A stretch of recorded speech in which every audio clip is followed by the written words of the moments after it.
Welcome to History Teller YT, where we explore the stories that shaped humanity long before written records began. Today, we're diving into one of the oldest and most powerful ideas shared across the world, the Great Flood. Nearly every culture on Earth remembers a time when the waters rose, the skies opened, and entire worlds were swept away. From the clay tablets of Mesopotamia to the scriptures of ancient Israel, from the teachings of Hindu sages to the songs of Native American elders, the same haunting memory appears again and again. But why? What could have inspired so many different people, separated by oceans and centuries, to tell such similar stories? Were these myths built from imagination? Or do they reflect real disasters etched into the memories of early civilizations? Over the next 2 hours, we'll travel through 20 deeply connected chapters, exploring not just the myths themselves, but the land, climate, psychology, and history that gave birth to them. This journey reveals how humans faced catastrophe, found meaning in chaos, and rebuilt their worlds from the ground up. If you want a story that combines science, legend, emotion, and the shared memory of our ancestors, stay with me. Because once this story begins, you won't want to stop until the very end. Across the ancient world, people lived with water as both a source of life and a source of fear. Rivers fed crops, shaped trade routes, and created the earliest centers of civilization. Yet floods could erase entire communities overnight. Early societies did not have geological models or meteorological explanations for sudden rises in water levels, shifting shorelines, or storms that arrived with no warning. When destruction came, it came swiftly and without clear cause, leaving survivors to make sense of what they endured. This tension between gratitude and terror shaped the stories people told. Flood myths became a way to preserve memory and give structure to events so overwhelming that logic alone felt inadequate. These stories carried emotional truths about vulnerability, renewal, and the delicate balance between order and chaos.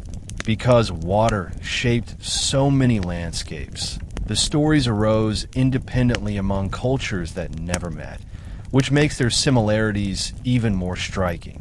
The idea of a cleansing flood, a lone survivor, divine displeasure, and a rebuilt world resonated deeply with communities trying to understand their place in a volatile environment.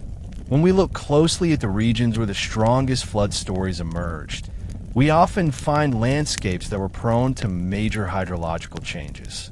Mesopotamia, where the Tigris and Euphrates shift their courses frequently, saw destructive seasonal floods followed by long droughts. Northern India and the Himalayan foothills produced dramatic river surges during monsoon seasons.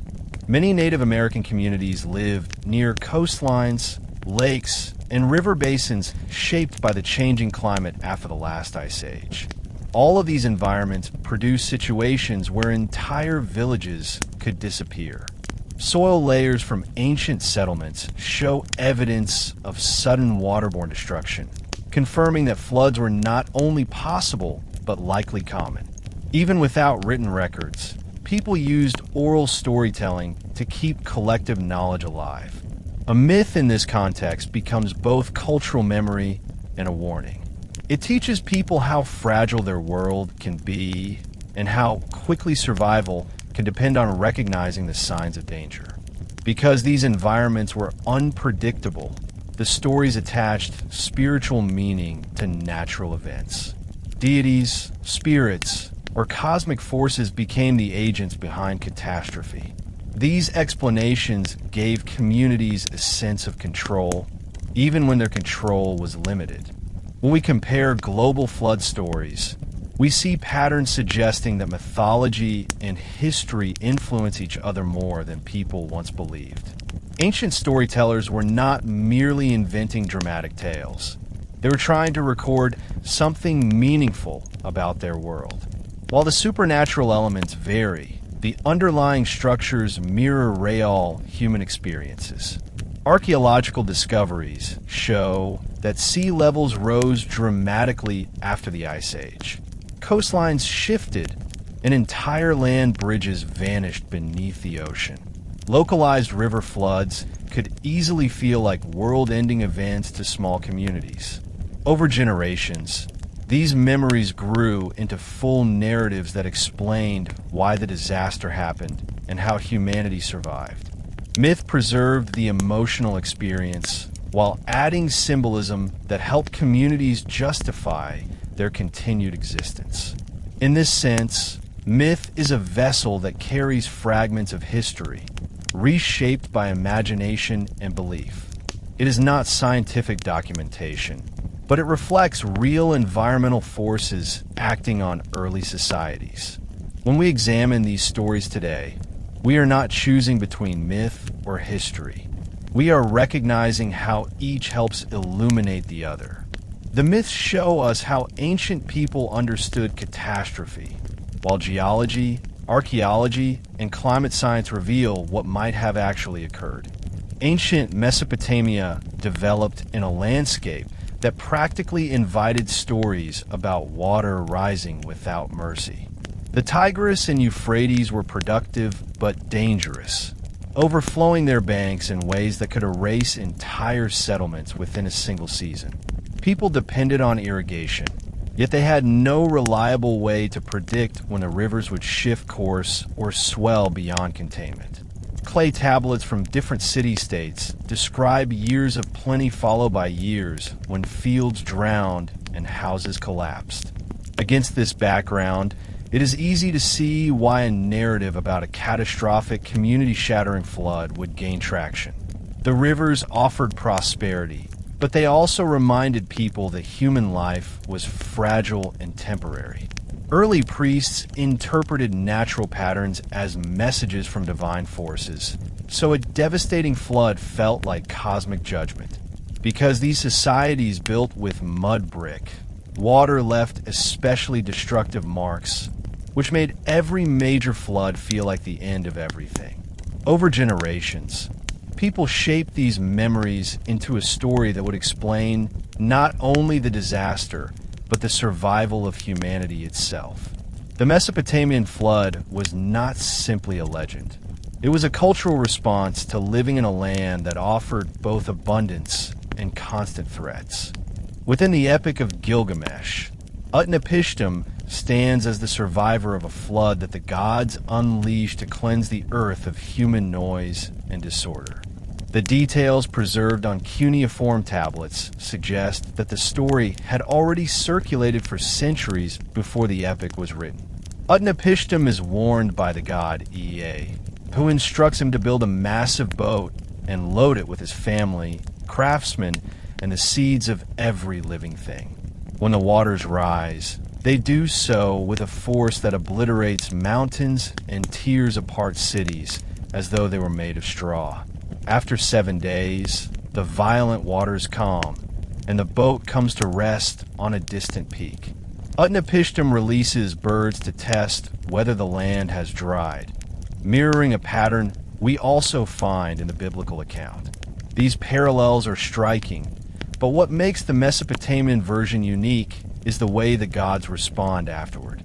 They argue among themselves about the destruction they caused, eventually granting Utnapishtim and his wife immortality as a reward for obedience and survival. The myth blends tragedy, divine conflict, and hope, showing how people in the region viewed their relationship with higher powers. It also preserves details that likely reflect real historical floods magnified through generations of storytelling. Modern researchers have long wondered whether a historical event lies behind the Utnapishtim narrative. Archaeological layers at sites like Shurapak and Kish show deposits of river silt that interrupt normal habitation levels. These layers reveal that massive, sudden flooding occurred during the early 3rd millennium BCE, exactly the period associated with early flood legends. The deposits are broad enough to indicate an event serious enough to disrupt multiple cities along the river system. Yet this was not a worldwide flood. It was a regional disaster that would have felt apocalyptic to those who experienced it. Geological models of the region show that the rivers could have changed course rapidly, creating widespread devastation. Oral memory could have preserved details of such destruction for centuries before being woven into myth. When later scribes shaped the story into the form we now recognize, they added divine motives, symbolic elements, and heroic storytelling. The core memory of a terrifying natural disaster remained, but it became a narrative of cosmic consequence rather than a simple description of a flood. This merging of natural history and myth-making helps us see how ancient people processed overwhelming events. They sought meaning in chaos, and their stories kept that meaning alive long after the water receded. The story of Noah takes shape within a landscape shaped by droughts, rains, unpredictable river patterns, and a long memory of past disasters.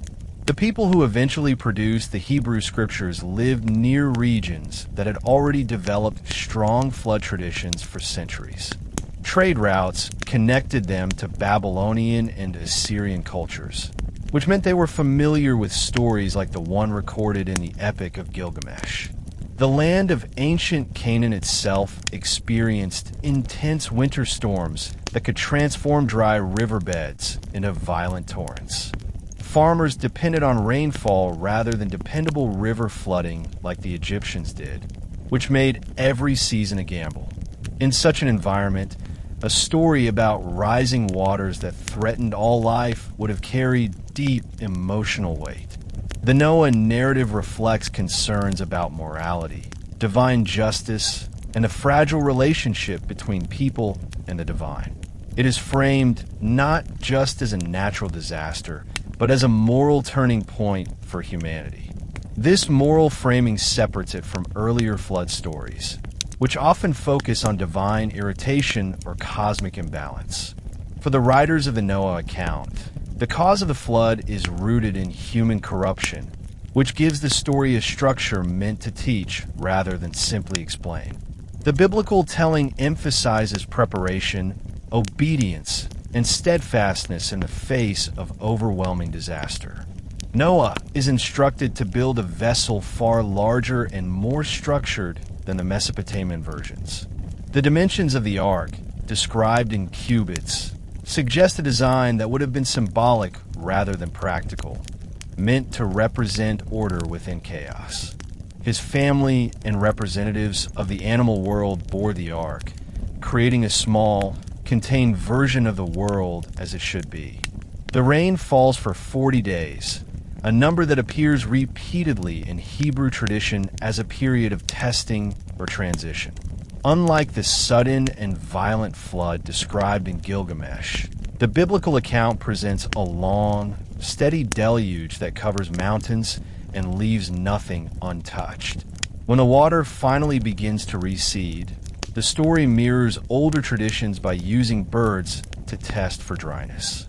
The dove returning with an olive leaf became one of the most enduring symbols of peace and renewal. After the ark rests on Ararat, Noah rebuilds life with a sense of responsibility that reflects the covenant established soon after. The rainbow symbolizes a promise that the destruction wrought by water will never again reach such extremes, adding a hopeful conclusion designed to reassure listeners that the world remains held together by divine commitment. Although the biblical flood is framed as a global event, many historians and geologists believe it reflects memories of large, regionally catastrophic floods rather than a literal worldwide inundation. Some theories suggest that sudden rises in the Black Sea thousands of years ago may have influenced later stories. Others point to the same massive river floods that shaped Mesopotamian legends.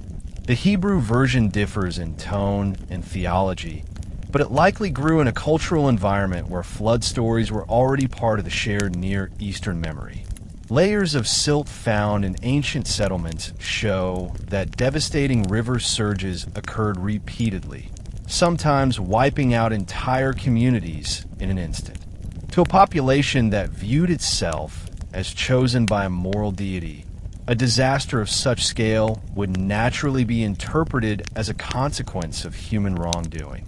Over generations, the memory of such events could evolve into a structured narrative meant to teach moral lessons.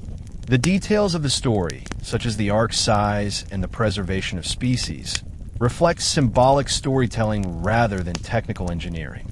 When a narrative was written down, it was shaped into a theological response to human behavior, weaving natural history, spiritual interpretation, and cultural memory into a single sweeping account. This combination of fact, belief, and experience creates a story that resonates beyond its ancient setting. The flood story found in Hindu tradition grew out of a landscape heavily shaped by seasonal rain cycles and powerful rivers that could bring prosperity or destruction depending on the year. Northern India and the broader Indus region experienced regular monsoon seasons that transformed the terrain. The sudden swelling of rivers like the Ganges and Yamuna made people deeply aware of how quickly their stability could be overturned. Ancient Indian communities lived close to water sources that supported agriculture, but they also saw firsthand how those same waters could swallow fields, damage settlements, and shift entire river courses. Floods were not rare events. They were recurring threats that shaped cultural imagination. This environment gave rise to myths that expressed both fear of and reverence for nature's power. The Manu story emerged from a tradition that blended spiritual beliefs with natural observation. Rather than presenting the flood as divine punishment, the Hindu version frames it as part of a cosmic cycle, a resetting of order within a universe that moves through phases of creation and renewal. The idea that destruction allows for new beginnings echoes throughout many Hindu texts. In this context, the story of Manu becomes an illustration of how order can be preserved even in the face of overwhelming natural forces. As people witnessed real rivers overflowing during intense monsoons, they found meaning in a myth that tied human survival to wisdom, preparation, and a relationship with the divine. The figure of Manu serves as the archetypal ancestor of humanity in Hindu tradition, and his story is closely connected to Vishnu, who appears in the form of a small fish. This fish warns Manu that a devastating flood is approaching and asks for protection. Manu cares for the fish, moving it into larger vessels as it grows, until he recognizes that this is no ordinary creature. Eventually, the fish reveals its divine identity and instructs Manu to build a boat that will preserve him and the seeds of earthly life. When the flood arrives, it rises with immense force, covering mountains and washing away everything in its path. Manu ties his boat to the horn of the great fish, which guides him safely through the chaotic waters until they reach a place of refuge. This story highlights cooperation between human and divine forces. Manu is not chosen because of righteousness alone, but because of his ability to listen, act responsibly, and protect what seems insignificant at first. The myth reinforces the idea that wisdom and humility are essential for survival. Unlike the Western idea of divine wrath, the Hindu story emphasizes cosmic cycles and the necessity of periodic renewal. The flood does not reflect human failure, but instead a natural turning in the larger rhythm of existence.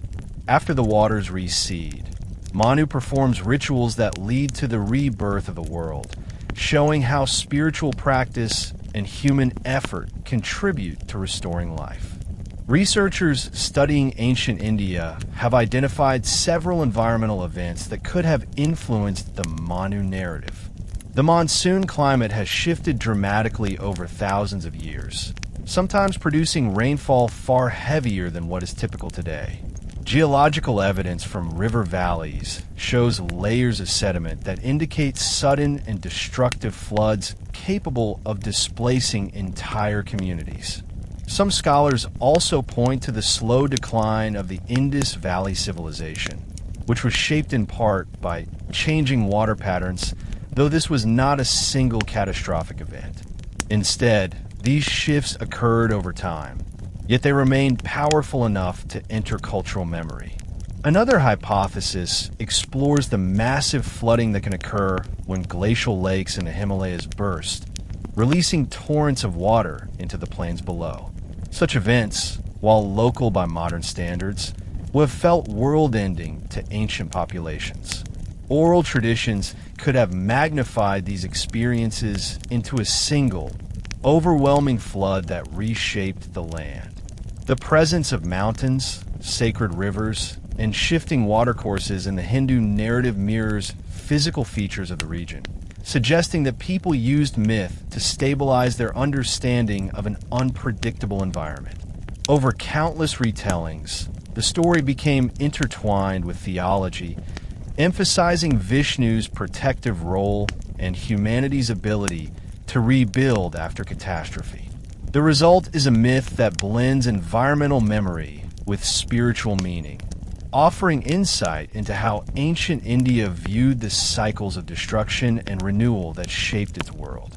Native American flood traditions are not the product of a single culture, but a wide collection of stories passed down through hundreds of distinct nations spread across radically different environments. From the Pacific Northwest to the Great Plains and the Eastern Woodlands, the people living in these regions experienced weather patterns, seasonal storms, and shifting water levels that shaped their understanding of the natural world. Many communities lived near river valleys, lakes, and coastal areas that were vulnerable to sudden floods.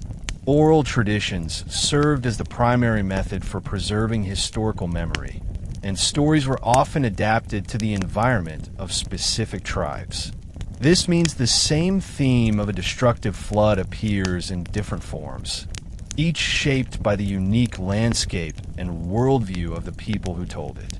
Unlike the written traditions of Mesopotamia or the Indian subcontinent, Native American stories survived through generations of storytellers who blended spiritual meaning with lessons about survival. These tales often connect the flood with a transformation of the world rather than divine punishment. Many traditions describe the earth being reshaped, animals helping to rebuild creation, or the waters rising to teach humans important lessons.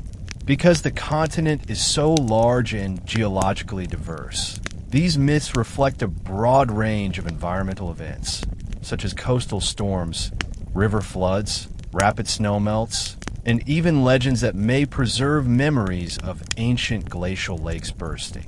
The diversity of these stories shows how deeply water influenced the cultural imagination of early North American societies. Although each tribe has its own story, themes of survival, renewal, and cooperation between humans and animals appear consistently. In many tales from the Pacific Northwest, such as those of the Haida and Tlingit, people escape rising waters by seeking refuge in canoes tied to mountaintops or giant trees. These coastal cultures experience powerful storms and tsunamis that could easily inspire myths about the sea overwhelming the land. Plains tribes like the Mandan tell stories where a single survivor is carried upward in a structure that resembles a raft or lodge, protected by supernatural beings. In Eastern Woodlands traditions, animals play a central role in recreating the world after the flood. The earth diver motif appears frequently, where creatures like the muskrat, turtle, or beaver dive into the deep water to retrieve mud that will become the new land. This theme is found among the Ojibwe, Cherokee, and Lenape. The idea that animals help restore creation contrasts sharply with the hierarchical, God-centered flood stories of the Near East and India. Instead, Native American myths emphasize cooperation and balance between all living things. The flood becomes not a punishment, but a turning point that leads to a new order. In some southwestern stories, the flood is caused by disharmony or the breaking of taboo, yet the emphasis remains on restoring balance rather than assigning blame. Each story is shaped by its cultural context, but together they show a shared belief in renewal, resilience, and harmony with nature. Geologists and anthropologists studying the origins of these stories have found several potential real events that could have influenced them. In the Pacific Northwest, evidence of major earthquakes and tsunamis, including the massive Cascadia event of 1700, matches descriptions in local oral traditions of the sea rising without warning and swallowing entire villages. Although some of these stories were recorded after European contact, many were already ancient, passed down through generations long before writing systems appeared. In the Great Lakes region, changing water levels after the retreat of the glaciers created conditions for sudden, dramatic floods.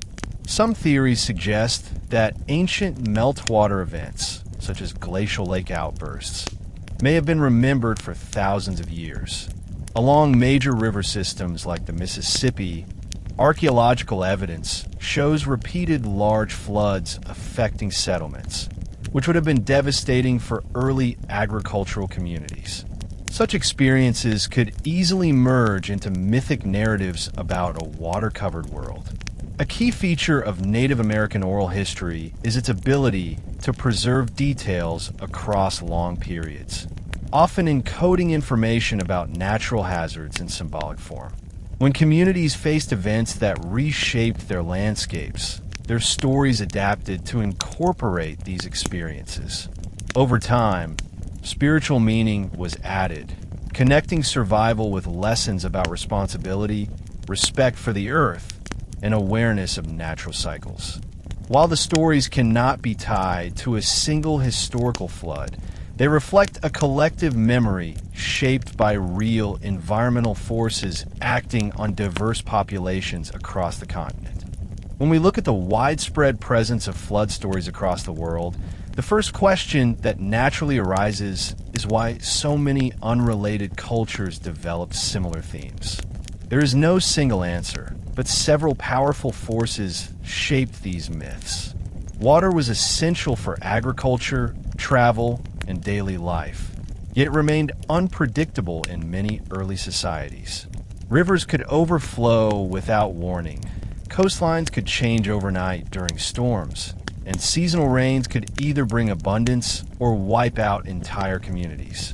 Early people lived much closer to the elements than we do today, and they experienced natural forces with a level of vulnerability that is difficult to imagine in the modern world.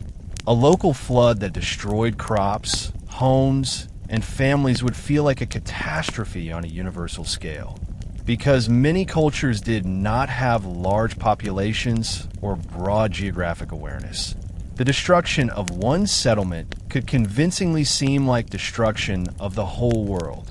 As a result, stories grew that described the water rising across all lands, even if the actual event was regional. Over generations, storytellers reshaped the disaster into a narrative about origins, morality, or cosmic renewal.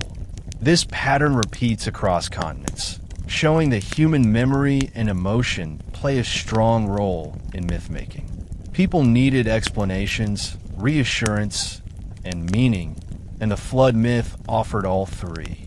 It linked natural events with a broader worldview and helped communities understand their place in the universe.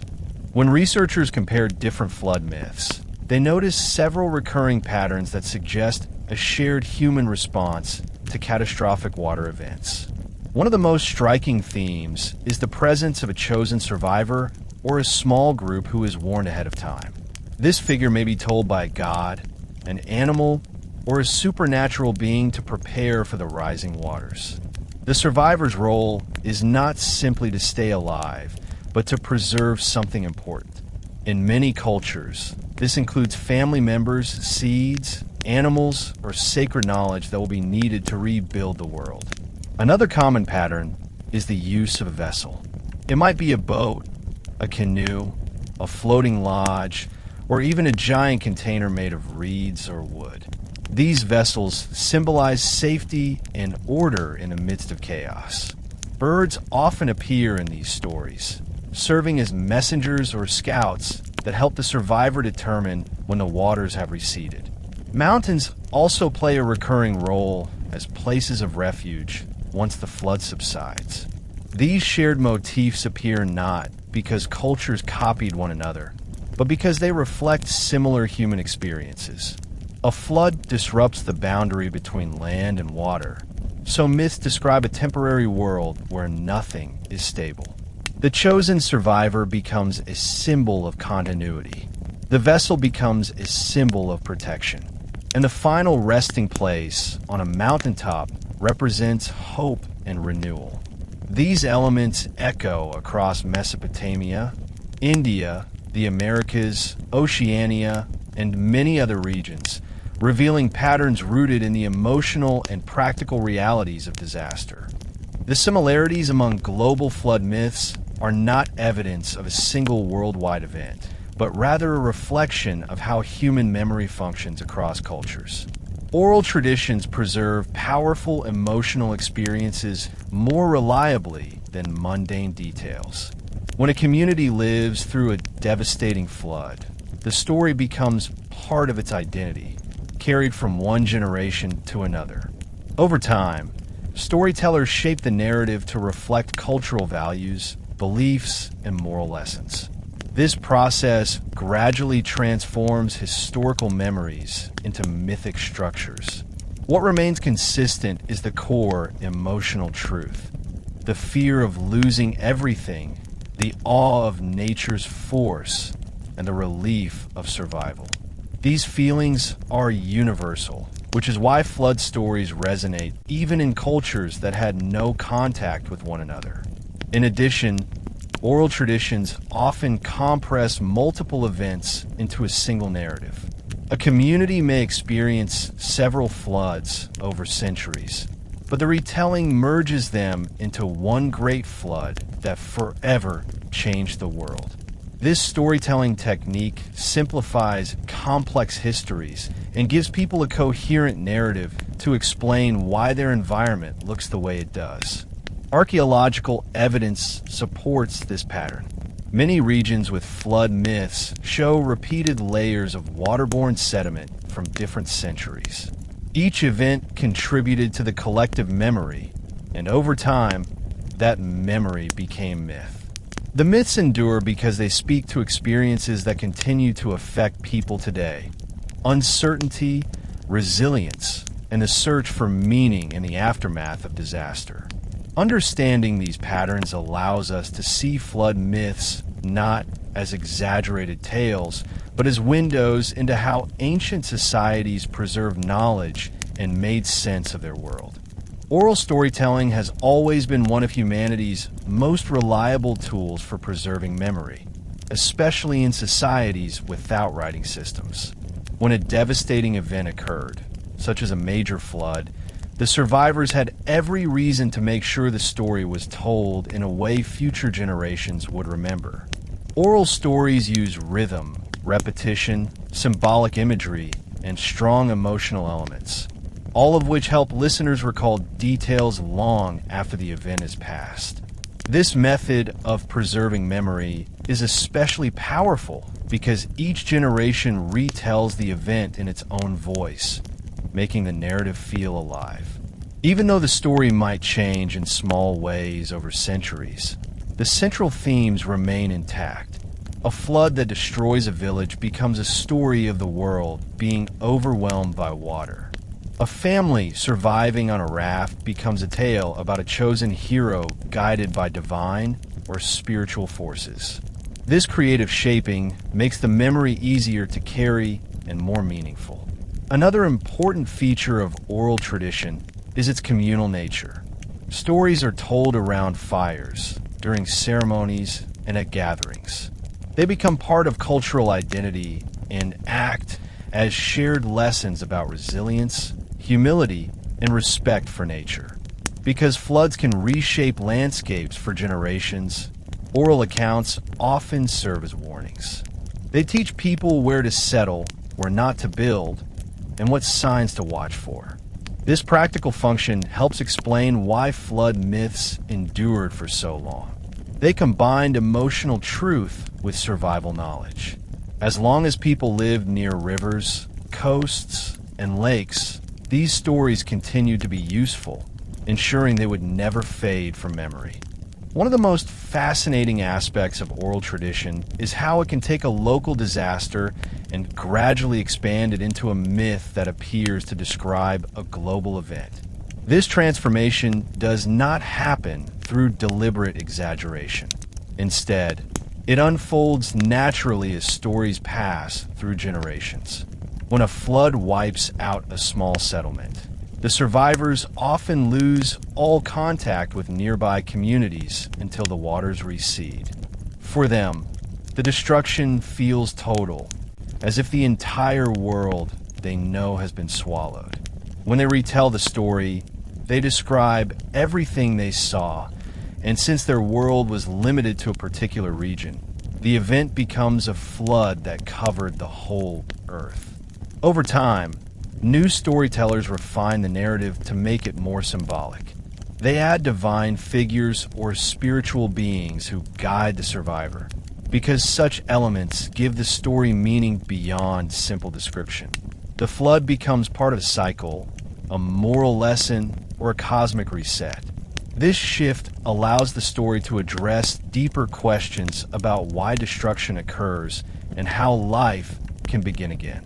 Another factor in this evolution is cultural migration. As groups move to new lands, they carry their flood stories with them. New listeners interpret the tale in the context of their own environment. A flood that originally occurred in a river valley might be retold by coastal communities in ways that reflect their experiences with storms or tsunamis. Over centuries, these retellings create a patchwork of variations that still trace back to a single remembered disaster. This ability of oral tradition to transform the local into the universal is one reason flood myths appear so widely and persist so strongly. Flood myths endure not only because they recall real events, but also because they convey symbolic messages that strengthen cultural values. In many societies, the flood represents a cleansing of disorder or a renewal of balance. Whether the cause is moral corruption, broken harmony, or simply the turning of a cosmic cycle, the idea of water washing away the old world carries deep emotional force. Symbolism helps bridge the gap between historical memory and spiritual meaning. Water becomes a force of destruction, creation, and transformation all at once. This symbolic richness allows flood myths to function as teaching tools. Communities use them to explain why respect for nature matters, why humility is important, and why cooperation during crises is essential for survival. In some cultures, the role of animals in flood stories reinforces values of interdependence, reminding listeners that humans are part of a larger ecosystem. In others, the emphasis lies on obedience, faith, or preparation. What unites these interpretations is the idea that catastrophe is not random. It reflects deeper truths about the human relationship with the world. The symbolic structure of flood myths also helps maintain their longevity. Stories with strong imagery are easier to remember and retell. A great boat riding waves taller than mountains, animals entering in pairs, a fish guiding a lone survivor, or a raft tied to a sacred tree are images that stay in people's minds. These scenes become markers that anchor the larger narrative. As long as the symbols remain meaningful, the story remains alive.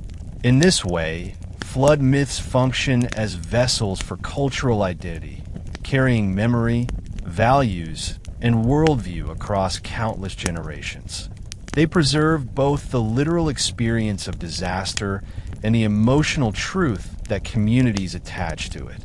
Geography determines how communities experience water, and this plays a major role in shaping flood narratives across the world.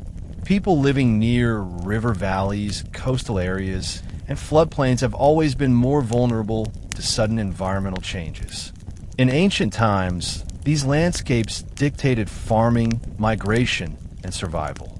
When rivers overflowed, they could deposit rich soil, but they also carried the power to destroy entire settlements. The unpredictability of water made it a natural focus of myth-making. Communities framed their stories around their physical surroundings, and these stories helped people understand events they could not explain scientifically. For example, in regions where rivers changed course often, such as Mesopotamia, people told tales of devastating floods that erased cities. In coastal areas prone to storms and tsunamis, like the Pacific Northwest, flood myths describe waves rising without warning and reshaping coastlines. In mountainous environments, water rushing down valleys during seasonal snowmelt could appear apocalyptic to people living below. These regional patterns influence the details of myths. A culture living in a desert floodplain might describe a sudden wall of water, while a coastal people might speak of the ocean swallowing the land. Even differences in vegetation, soil type, and climate affected how a flood behaved and how communities interpreted it. Geography did not just shape the event itself, it shaped the memory of the event. Over generations, those memories became stories, and those stories eventually grew into myths that reflected the unique realities of each region.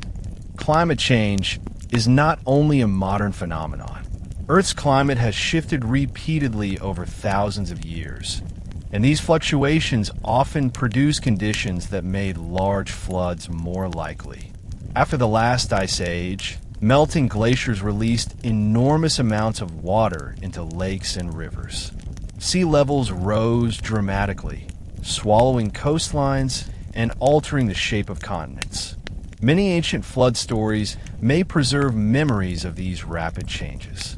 For early communities living along coastlines or glacial lakes, an abrupt rise in water would not have felt like a gradual shift.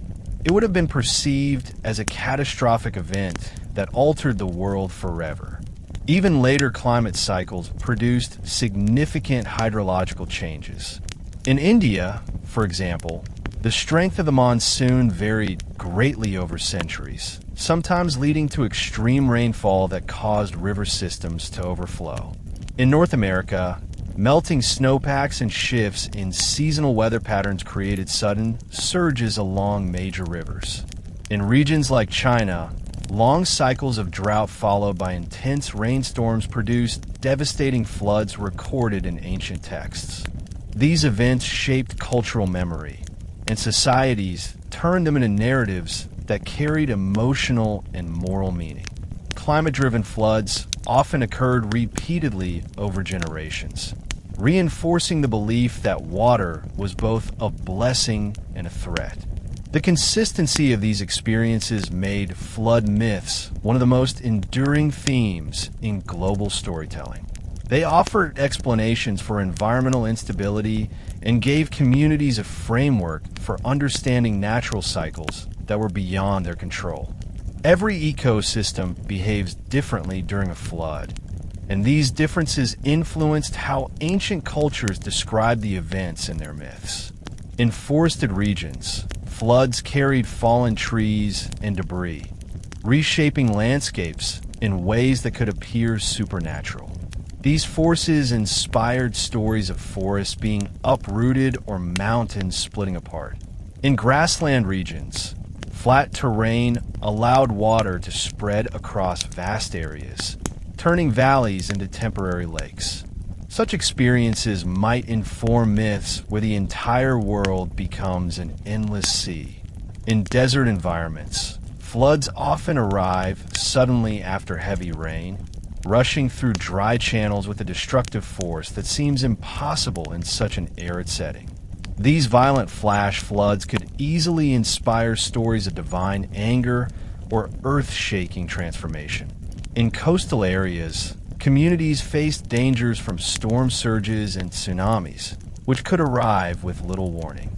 These regions often feature myths of the ocean rising to reclaim the land, or of giant waves sent by powerful spirits. Even the type of soil played a role.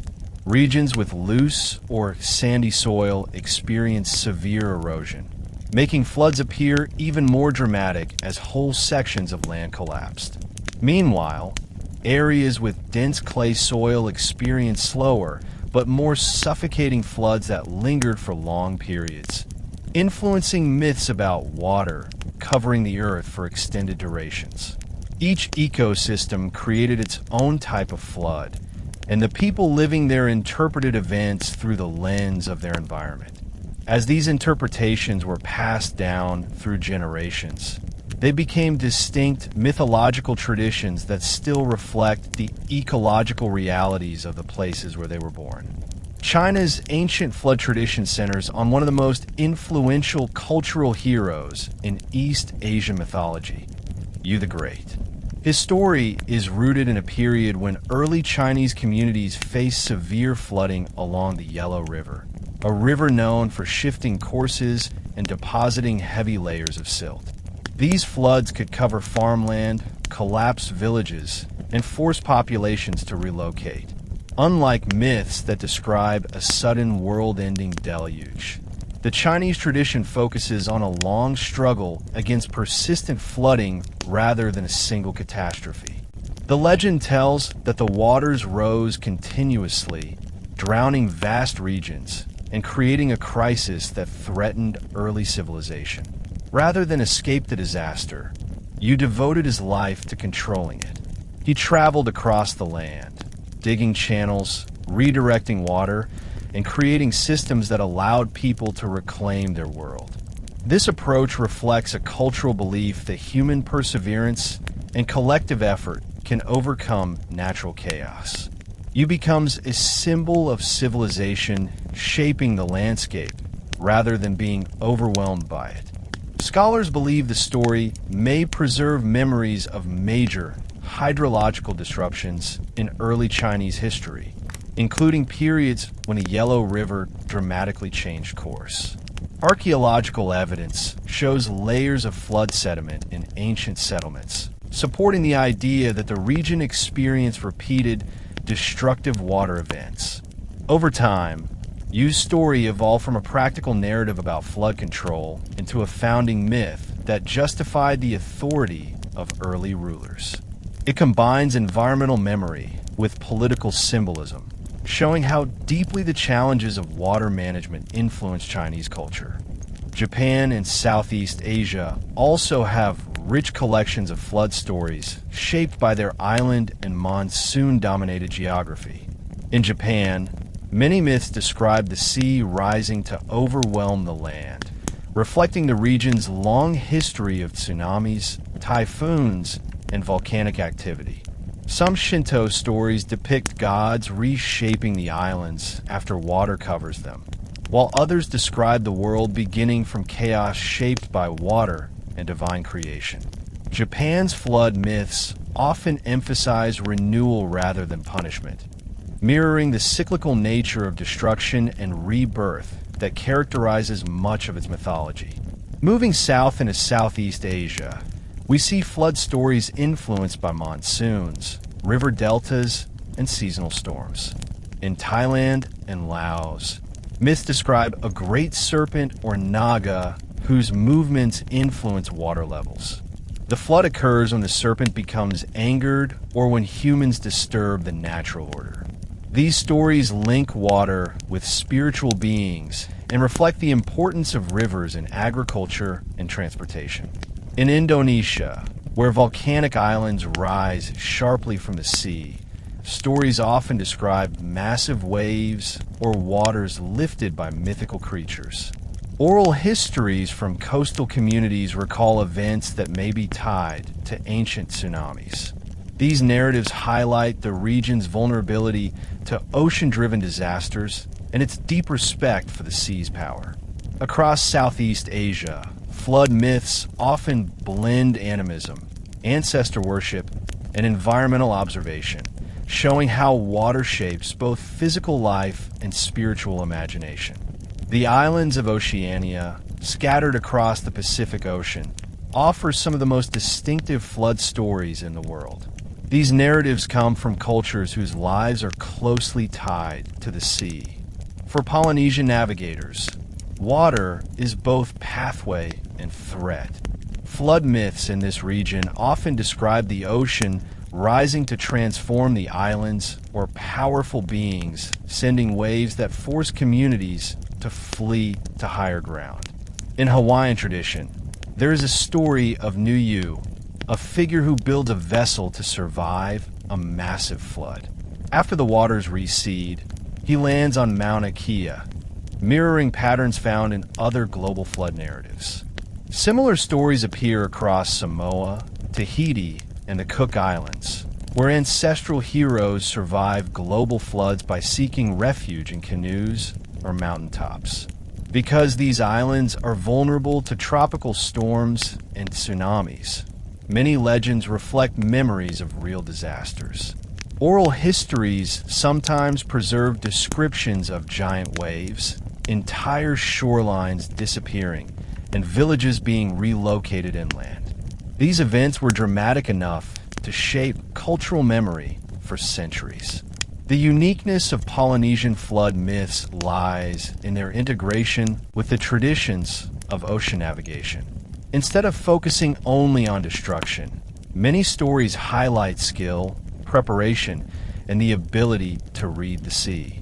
The canoe becomes not just a vessel of survival, but a symbol of identity and resilience. In some tales, the flood marks the beginning of migration, suggesting that rising waters pushed early navigators to explore new islands.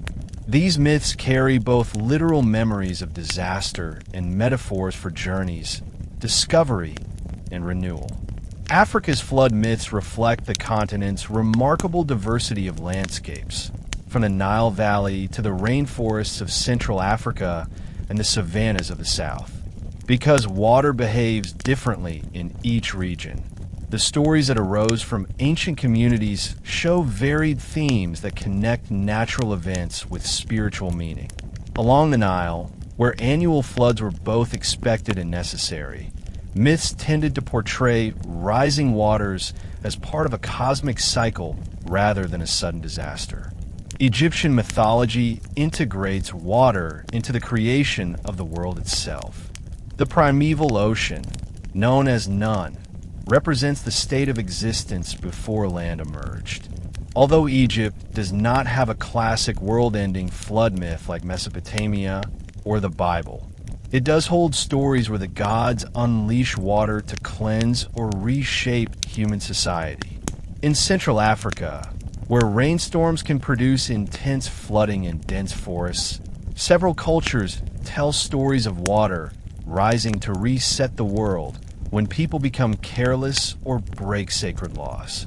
These myths often include animals as guides or helpers, emphasizing the interconnectedness between humans and nature. In West Africa, some traditions speak of a great flood brought by powerful spirits to restore balance or punish wrongdoing, but they usually end with the formation of new land or the establishment of new social orders. Farther south, in regions influenced by seasonal monsoons, communities remember destructive floods that forced migrations and shaped settlements. These experiences strengthen the belief that water can represent both the birth of life and the destruction of excess. Across Africa, the common thread is the idea that the flood is not random, but connected to moral, spiritual, or environmental imbalance. The stories remind listeners of the fragile harmony between people, their land, and the unseen forces that shape their world. While Mesopotamia is the most famous source of flood mythology in the Middle East, many surrounding cultures also developed their own accounts influenced by both shared history and local environments. In ancient Canaanite tradition, water is tied to the storm god Baal, who battles forces that threaten order. Although the Canaanites do not preserve a detailed flood story like that of Noah, their myths describe cosmic struggles involving the sea, reflecting a worldview shaped by unpredictable rain cycles and coastal storms. In Arabian mythology, oral stories mention great floods that reshaped tribal lands, sometimes linked to divine warnings ignored by early peoples. These tales often emphasize obedience to spiritual guidance and the consequences of arrogance. Some Islamic traditions include references to earlier prophetic figures who survived regional floods, suggesting that the memory of water-driven disasters circulated widely across the peninsula. Farther east, in ancient Persia, Zoroastrian stories describe a great winter that freezes and destroys the world, followed by melting waters that reshape the land. While not a traditional flood narrative, it shows similar themes of destruction and renewal. Smaller cultures in the Caucasus and Levant also carry legends of rising waters and lone survivors who preserve life for future generations. These stories reflect the region's history of earthquakes, river floods, and abrupt climate shifts that disrupted early settlements. The Middle East sits at the crossroads of continents and trade routes, so its flood traditions often blended elements from neighboring civilizations. Over time, these exchanges created a layered mythological landscape where natural disasters were interpreted through spiritual stories shared across cultures. To understand why flood myths developed in Africa and the Middle East, it helps to look at the environmental realities that shaped life in these regions. Africa contains some of the oldest river systems on Earth, and their seasonal rhythms have influenced human society for thousands of years. The Nile's annual flooding was essential for farming, but when the water rose higher than expected, it created destructive conditions that lasted for months. Archaeologists have found evidence of extreme Nile floods that could have inspired stories of divine cleansing or cosmic resets. In sub-Saharan Africa, heavy rainfall patterns and the presence of vast wetlands created conditions for catastrophic flooding during certain climatic periods. Some regions experienced abrupt changes when rivers overflowed or when lakes expanded during wetter climate phases. These events could wipe out entire villages and force people to migrate. Oral traditions preserved the emotional memory of such displacements, evolving into myths that connected survival with spiritual intervention. In the Middle East, climate fluctuations during the early Holocene produced both droughts and dramatic floods. The Tigris, Euphrates, Jordan, and other rivers experienced sudden surges that transformed early settlements. Geological studies also show evidence of seismic activity triggering landslides that blocked rivers and caused temporary natural dams to burst violently. Such events would have produced sudden floods of overwhelming force. Communities that witnessed these disasters interpreted them through a spiritual lens, seeing them as messages from gods or signs of cosmic disorder. Over generations, these memories shaped myths that highlighted the need for moral behavior, respect for divine power, and awareness of natural cycles. In this way, African and Middle Eastern flood stories reflect both the physical environment and the cultural beliefs of the societies that told them. Europe's flood myths developed in a landscape shaped by the end of the Ice Age, rising seas, and shifting river systems. When glaciers retreated thousands of years ago, vast amounts of water poured into valleys and lowlands, reshaping the continent. What is now the North Sea was once dry land, home to people who lived in a region called Doggerland. As sea levels rose, entire communities were forced to move inland. These changes were not slow from a human perspective. Some events happened within a lifetime, producing storms and surges that completely altered familiar landscapes. Archaeologists believe these dramatic transformations left deep impressions on early populations and contributed to the storytelling traditions that followed. In many Indo-European cultures, water represents both chaos and creation, a theme that appears in stories from Greece, Scandinavia, and the Baltic. People living near major rivers such as the Danube, Rhine, and Rhone experienced periodic floods that destroyed crops and settlements. Without written records, oral traditions became the primary way to preserve memories of these events. As communities migrated across the continent, they carried their stories with them, adapting them to new environments. The result is a mosaic of flood narratives that share a sense of overwhelming natural force and human vulnerability. These stories reflect not only the physical events of prehistoric Europe, but also the emotional impact of watching familiar land disappear beneath rising water. One of Europe's most famous flood myths comes from ancient Greece, the story of Deucalion and Pyrrha. According to the legend, Zeus decides to cleanse the world because humanity has become corrupt and violent. He sends a massive flood to sweep away nearly all life.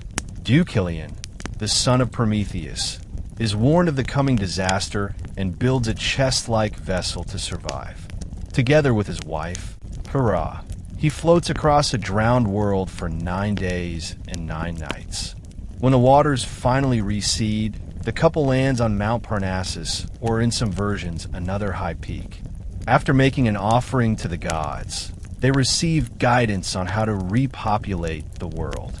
The stones they throw behind them transform into men and women, symbolizing the rebirth of humanity from the earth itself.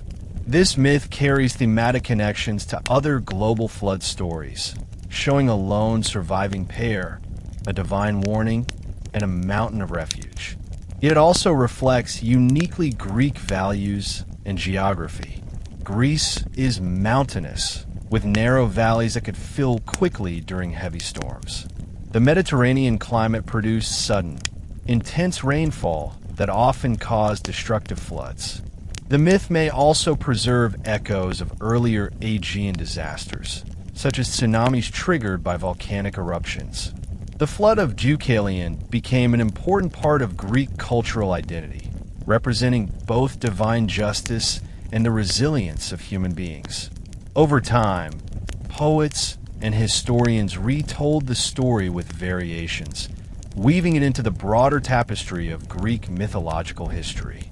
Northern Europe offers a different style of flood myth influenced by cold climates, glacial landscapes, and long winters. Norse mythology describes a cosmic flood of melting ice and streaming rivers during the creation of the world. In this tradition, the first beings emerge from dripping ice, suggesting an ancient memory of glacial melting. Another flood-like event appears in the myth of Bergelmir, a giant who survives a catastrophic deluge of blood and water unleashed during a battle among primordial beings. While not a typical river flood, the imagery of a world washed clean by overwhelming liquid forces reflects the powerful natural changes that shaped Scandinavia after the Ice Age. Outside the Norse world, several Finno-Ugric and Baltic cultures also preserve flood stories. In Estonia and Latvia, legends describe great waves swallowing the land when people anger the gods or break sacred rules. These regions experience dramatic coastal changes due to post-glacial rebound, where the land slowly rose after being compressed by ice sheets. This geological process altered shorelines, creating lakes and flooding old settlements. Oral tradition captured these changes in symbolic narratives. In Celtic regions, stories speak of lost lands beneath the sea. The Welsh legend of Canurar Gwaelid tells of a prosperous kingdom submerged by rising waters after negligence or betrayal. Similar tales appear in Brittany and Ireland, hinting at collective memories of storms, coastal erosion, or rising seas. These myths do not always feature a hero who rebuilds the world, but they do emphasize the vulnerability of human society in the face of unstoppable natural forces. Through them, we see how Northern Europeans interpreted the dramatic environmental shifts that shaped their world, turning physical changes into enduring stories. Northern Europe offers a different style of flood myth influenced by cold climates, glacial landscapes, and long winters. Norse mythology describes a cosmic flood of melting ice and streaming rivers during the creation of the world. In this tradition, the first beings emerge from dripping ice, suggesting an ancient memory of glacial melting. Another flood-like event appears in the myth of Gilgamesh, a giant who survives a catastrophic deluge of blood and water unleashed during a battle among primordial beings. While not a typical river flood, the imagery of a world washed clean by overwhelming liquid forces reflects the powerful natural changes that shaped Scandinavia after the Ice Age. Outside the Norse world, several Finno-Ugric and Baltic cultures also preserve flood stories. In Estonia and Latvia, legends describe great waves swallowing the land when people anger the gods or break sacred rules. These regions experience dramatic coastal changes due to post-glacial rebound, where the land slowly rose after being compressed by ice sheets. This geological process altered shorelines, creating lakes and flooding old settlements. Oral tradition captured these changes in symbolic narratives. In Celtic regions, stories speak of lost lands beneath the sea. The Welsh legend of Canurar Gwaelid tells of a prosperous kingdom submerged by rising waters after negligence or betrayal. Similar tales appear in Brittany and Ireland, hinting at collective memories of storms, coastal erosion, or rising seas. These myths do not always feature a hero who rebuilds the world, but they do emphasize the vulnerability of human society in the face of unstoppable natural forces. Through them, we see how Northern Europeans interpreted the dramatic environmental shifts that shaped their world, turning physical changes into enduring stories. One of the most powerful forces shaping regional flood myths were the glacial lake outburst floods that occurred repeatedly as massive ice dams weakened and collapsed. In North America, glacial Lake Missoula produced some of the largest known floods in geological history. When its ice dam failed, a wall of water swept across what is now Washington, Idaho, and Oregon, carving out deep canyons and depositing enormous boulders hundreds of miles away. These floods happened multiple times, leaving scars on the landscape that remain visible today. Although most of these events occurred before large human populations settled in the region, later communities living among the strange geological formations might have inherited stories that describe the land being shaped by a catastrophic flood. In Central Asia, similar events occurred when glacial lakes in the Himalayas burst, releasing devastating torrents of water into populated valleys. These outburst floods could reshape entire river systems in a matter of hours. Communities living in these regions would have experienced sudden destruction that felt supernatural in scale. Oral traditions from the Himalayas include stories of entire valleys being filled with water and only a few survivors escaping to higher ground. In Northern Europe, melting glaciers created large lakes that occasionally released powerful floods, likely influencing myths about rising seas or lost lands. These glacial events illustrate how natural disasters can leave lasting impressions on human memory. People often do not record the exact geological details, but the emotional truth of the catastrophe survives. Over centuries, These memories transform into symbolic narratives that describe water rising to cover the world, guided by divine or spiritual forces. Glacial lake outburst floods provide a clear scientific foundation for many myths that seem too large to be based on ordinary experience. As the climate shifted at the end of the Ice Age, human societies were forced to adapt rapidly. Rising sea levels, shrinking coastlines, and frequent flooding altered migration routes and settlement patterns. Communities that once relied on coastal resources found their fishing grounds submerged. Inland populations faced changes in river courses and the disappearance of fertile floodplains.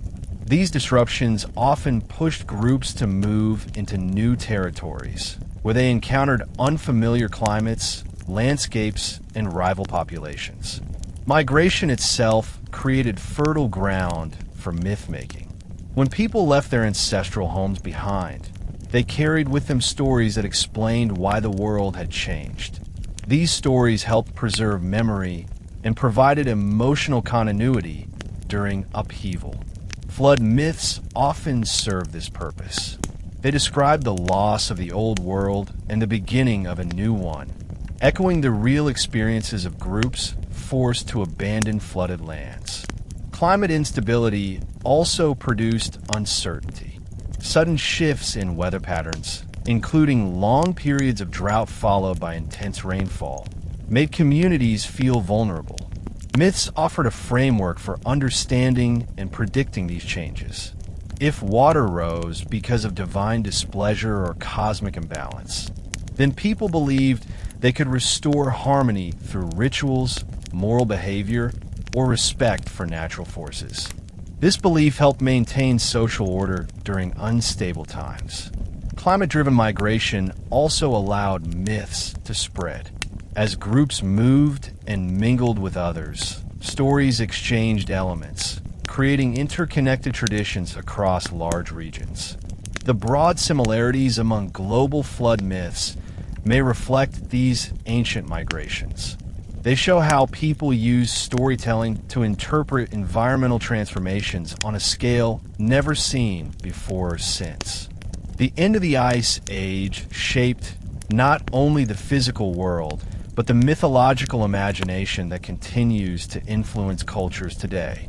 Flood myths speak directly to human emotions because they reflect experiences that strike at the core of human vulnerability. Water represents both survival and destruction. People rely on it for farming, drinking, and daily life. Yet they also know how quickly it can become overwhelming. When ancient communities faced sudden floods, they often lost homes, crops, animals, and loved ones in a matter of hours. The emotional trauma left by these events needed an outlet, and storytelling provided one. Myths gave shape to fear in a way that made it understandable. Instead of seeing a flood as random destruction, people could interpret it as part of a larger plan or a cosmic cycle. This shift reduced anxiety and offered a sense of control. With time, the stories began to focus not only on destruction, but also on renewal. A flood wipes away the old world, but it also creates a clean slate. This theme mirrors the real-world aftermath of some floods, where new soil, new rivers, and new opportunities emerge from the damage. Symbolically, the flood becomes a moment of transformation. It reflects the belief that renewal often requires letting go of what came before. By framing disaster as the beginning of something new, myths help communities cope with loss. They reassure people that life continues even after overwhelming change. This psychological function explains why flood myths remain powerful across cultures. They address universal emotions and provide a narrative that allows people to face uncertainty with hope rather than despair. Many flood myths include strong moral or spiritual messages that reflect the values of the cultures that created them. In the biblical story of Noah, the flood is a response to human corruption, and survival depends on righteousness. This structure turns the disaster into a lesson about ethics and obedience. In the Mesopotamian story of Utnapishtim, the gods disagree about whether humanity deserves to be destroyed, showing how the flood becomes a commentary on divine justice and human noise or disorder. In Hindu tradition, the Manu story focuses less on punishment and more on cosmic cycles. Here, the flood is part of the universe's rhythm, and survival depends on wisdom and cooperation with divine guidance. Native American stories often emphasize harmony with nature. When humans break balance or forget their responsibilities, the world resets itself through water. After the flood, people must relearn how to live respectfully. These moral frameworks shape community behavior. Flood myths teach listeners how to live ethically, how to treat nature, and how to maintain spiritual balance. They serve as reminders that actions have consequences. They also reinforce social values such as humility, cooperation, and gratitude. Spiritual lessons are embedded in symbolic elements of the myths. The vessel or ark represents protection through moral action. The mountain represents the higher ground of spiritual understanding. The animals symbolize the interconnectedness of life. These symbols taught people to view the flood not merely as disaster, but as a spiritual test. In this way, myths guided how communities interpreted their world and encouraged them to live according to shared principles. The result is a set of narratives that function not only as entertainment, but as moral instruction woven into cultural memory. Myths serve a therapeutic role by helping communities recover from trauma. When people experience a natural disaster, they need ways to process their fear and grief. Flood myths provide a narrative structure that transforms chaotic events into meaningful stories. Instead of viewing disaster as senseless destruction, communities interpret it as part of a larger cycle of renewal. This perspective helps reduce the emotional burden carried by those who lived through the event. It allows them to express their pain collectively and find strength in shared storytelling. The act of telling the myth reinforces psychological resilience. When listeners hear about a hero who survives overwhelming waters, they identify with that figure. They see that survival is possible. They see that destruction can lead to a fresh beginning. This emotional reassurance helps communities rebuild their lives. Myths also provide stability during uncertainty. They remind people that others before them faced similar challenges and overcame them. This continuity strengthens cultural identity and fosters a sense of belonging. In some societies, flood myths are told during seasonal rituals or ceremonies. These gatherings help people feel connected to their ancestors and to each other. They transform individual trauma into collective memory. Over generations, the myth becomes a tool for healing. Even those who did not personally experience the flood inherit the emotional lessons, learning resilience and caution. The therapeutic function of myth shows how storytelling is not just entertainment, but a deeply human response to fear and change. Flood myths, with their dramatic transformations and hopeful endings, are especially suited to this role.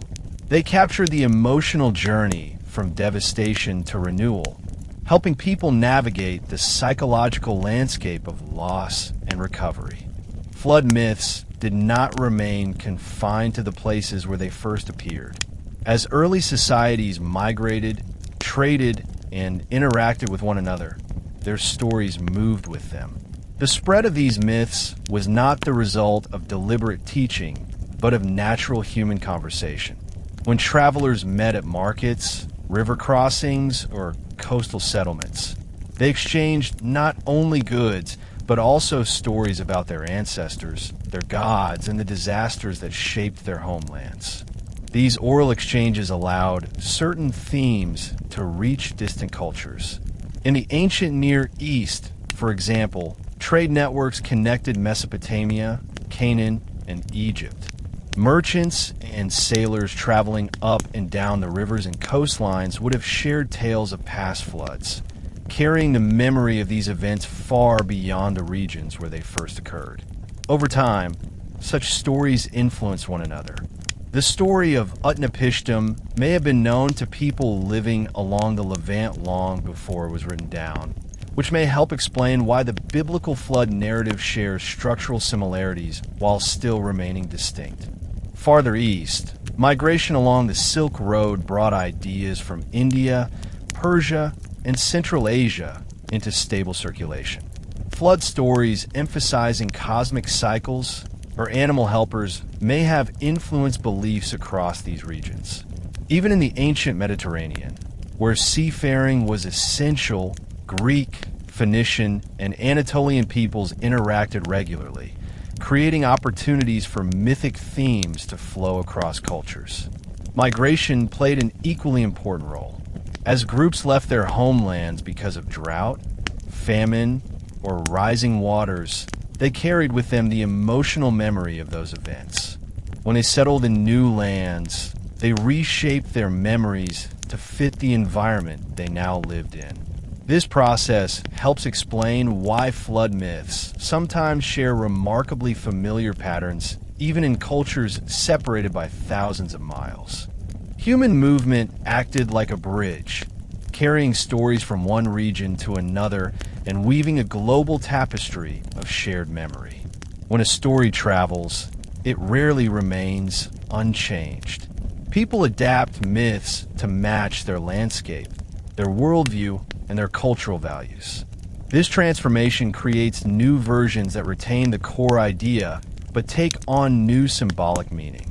For example, when Indo-European groups migrated into Europe, they carried older mythic themes involving cosmic waters and cycles of destruction.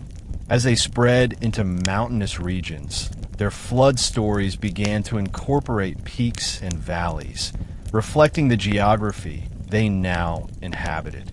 Instead of wide rivers, overwhelming plains, the stories described storm-driven torrents rushing down steep slopes. In East Asia, traders along the Silk Road shared stories with travelers from India, Persia, and China. Over generations, this contributed to myths that blended different symbolic elements. Chinese flood traditions emphasize engineering and human perseverance, while Indian stories emphasize divine guidance and cosmic cycles. Although the focus differs, the underlying idea of water transforming the world remains consistent. In Oceania, flood myths absorbed elements from navigation cultures. The canoe became not just a survival tool, but a symbol of identity, and the flood narrative merged with stories of migration and exploration. This adaptation shows how environmental context influences storytelling. A flood that forced a desert people to relocate might be described as divine punishment, while a coastal community might interpret the same event as a challenge from ocean spirits. These differences arise because storytelling reflects the realities of the people who tell the tales. As the stories move, they absorb local details. Mountains become sacred places of refuge. Rivers become symbols of life and destruction. Animals in the region become protectors, messengers, or creators. The result is a rich diversity of narratives that share a core idea but express it in culturally specific ways. This constant process of adaptation keeps the myth alive, allowing it to evolve alongside the people who preserve it. Syncretism occurs when different cultural traditions blend into a new narrative that contains elements of both. Flood myths are especially prone to this because they deal with universal experiences and strong emotional themes. When groups with different stories interacted, their myths sometimes merged, creating hybrid versions that incorporated the most meaningful symbols from each tradition. This process is clear in regions where diverse cultures lived in close proximity. In the ancient Near East, overlapping civilizations such as the Sumerians, Akkadians, Hittites, Babylonians, and Israelites influenced one another for centuries. Each had its own worldview, but because they shared rivers, climates, and trade networks, their stories naturally intersected. When scribes wrote down older oral traditions, they sometimes combined elements from neighboring cultures. This explains why later versions of the Mesopotamian flood story differ from earlier ones, and why the biblical flood narrative shares motifs like birds, mountains, and vessels. Similar blending occurred in South Asia, where Vedic, Dravidian, and local indigenous traditions influenced one another over time. The result was a flood myth that incorporated divine avatars, cosmic cycles, and symbolic rituals. In Southeast Asia, animist beliefs about serpent spirits merged with Buddhist and Hindu influences, creating stories where floods are both natural events and spiritual consequences. In Africa, Islamic influence introduced new theological ideas that reshaped older flood narratives in some regions. Hybrid myths emerged that combined ancestral beliefs with scriptural themes. Syncretism also occurred in Oceania when European contact introduced new religious ideas. Some communities blended their traditional flood stories with Christian concepts, creating unique interpretations where older symbols coexist with new spiritual frameworks. These hybrid myths demonstrate the flexibility of storytelling.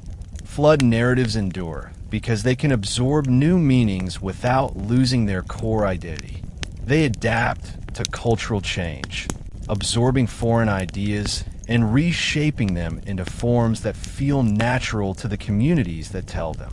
This blending creates myths that are more than historical memories. They become expressions of cultural evolution, carrying traces of every group that contributed to them. Water is one of the oldest and most universal symbols in human culture. It appears in creation stories, purification rituals, and myths about destruction and rebirth. The reason for this widespread symbolism is simple. Water sustains life, but can also take it away. Ancient people observed this dual nature every day. Rivers fed their crops, but those same rivers could rise and destroy everything in their path. Rainstorms revitalized the land, yet they could also produce dangerous floods. This constant balance between nourishment and danger shaped the way cultures imagine water in their stories. In many traditions, the world begins in a watery state. The Egyptian concept of Nun, the primordial ocean, represents the endless potential before creation. The Babylonian myth of Tiamat describes a vast sea whose chaotic waters hold the seeds of the world. The Hebrew Bible begins with the Spirit of God moving over the waters, suggesting that the raw material for creation is a liquid sea. In Hindu cosmology, the universe floats on an endless ocean of milk, waiting for cycles of creation and dissolution. These examples show how deeply water is linked to the idea of beginnings. It is the source from which all things emerge. Yet water's destructive power is equally important. Flood myths embody this force. They show water returning the world to its primordial state so that new life can form. This imagery reflects a natural truth. After a devastating flood, the land may appear blank and empty, much like the start of creation stories. Water becomes both the end and the beginning. Its symbolism captures the entire cycle of existence. Because this cycle is universal, water remains one of the most powerful symbols in myth, representing the endless rhythm of destruction and renewal that shapes human life. In many cultures, water carries strong symbolic associations with purity, cleansing, and spiritual renewal. These associations help explain why flood myths often connect rising waters with moral transformation. When a flood washes away the old world, It removes corruption, disorder, or imbalance. What emerges afterward is a fresh beginning, a cleansed world ready for new life. This idea of purification appears in rituals across the globe. In Hindu tradition, bathing in sacred rivers is seen as a way to remove spiritual impurities. In Judaism and Christianity, water plays a central role in purification practices and baptism, symbolizing the washing away of past wrongdoing. Indigenous cultures also use water in cleansing ceremonies to restore harmony within individuals and communities. These symbolic meanings shape how flood myths are interpreted. When the biblical narrative describes the flood as a response to human corruption, the water represents divine purification. In Native American stories, water removes imbalance created by human carelessness or disrespect for nature. After the flood, people must relearn how to live in harmony. In Greek mythology, the flood of Deucalion restores order after human violence becomes too great. The consistent theme across these stories is that water does not only destroy, it transforms. It clears away obstacles. It forces reflection and renewal.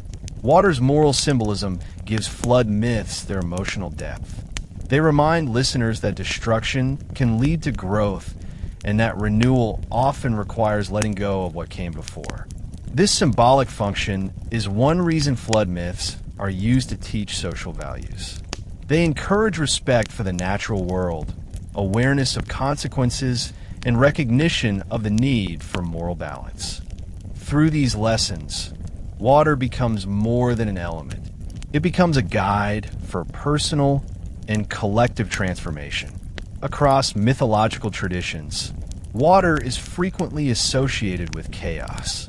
This reflects the unpredictable and often uncontrollable nature of floods, storms, and rivers. Ancient people observed that water could overturn their lives without warning.